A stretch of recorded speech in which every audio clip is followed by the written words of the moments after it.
আসসালামু আলাইকুম সবাইকে। সবাই কেমন আছেন? নিশ্চয়ই সবাই ভালো আছেন?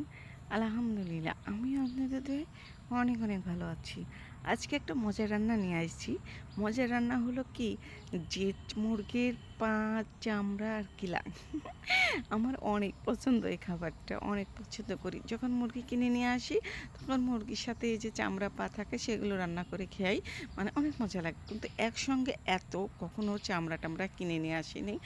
আজকেই মানে ১ম কিনে নিয়ে আসছি। এবারই ১ম কিনে নিয়ে আসছি। আর ১ম কিনে রান্না করে খেয়েছি, এত মজা লাগছে, আমার মুখে কিন্তু এখনও লেগে আছে।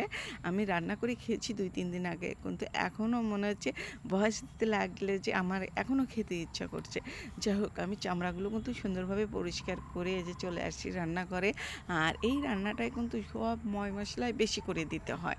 আর সব কিছুই ময়-মশলাগুলো বেশি করে দিতে হয়। এখানে আমি পেঁয়াজ ভেজে দিয়েছি, অনেকটুকু পেঁয়াজ দিয়েছি, কাঁচামরিচ দিয়েছি, দিয়ে যে ময়-মশলাগুলো দিয়ে দিচ্ছি। আর দেখেন কত ময়-মশলা, কিন্তু এখানে কিন্তু ১ কেজি আছে। কিন্তু ময়-মশলা হচ্ছে বেশি দিতে হয়। আর আমি কিন্তু ঝোল করব না, শুধু ভাজা, ভাজা করব। আর ভাজা, ভাজা এই ভাজা, ভাজাটা না রুটি ভাত দিয়ে খেতে কিন্তু অনেক মজা লাগে। আর দেখেন আমার পেস্টটা যখন একটু লাল, লাল হয়ে গেছে আর কত ময় মশলা দিয়েছি।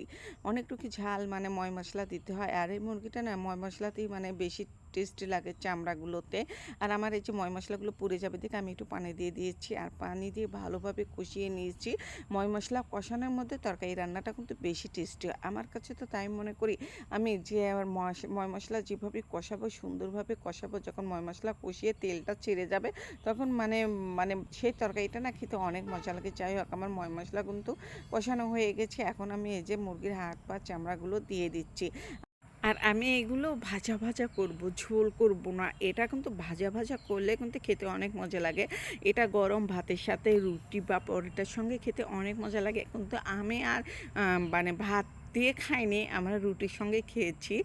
আমার মেয়ে বলল যে, "আম্মু একটা রুটি বানা, রুটি দিয়েই খাবো, ভাত দিয়ে খাবো না।" আর আমরা এটাকে লটপটি বলি। মানে বাজারে গেলেই বললেই যে লটপটি আছে না? সঙ্গে, সঙ্গে দিয়ে দেয়।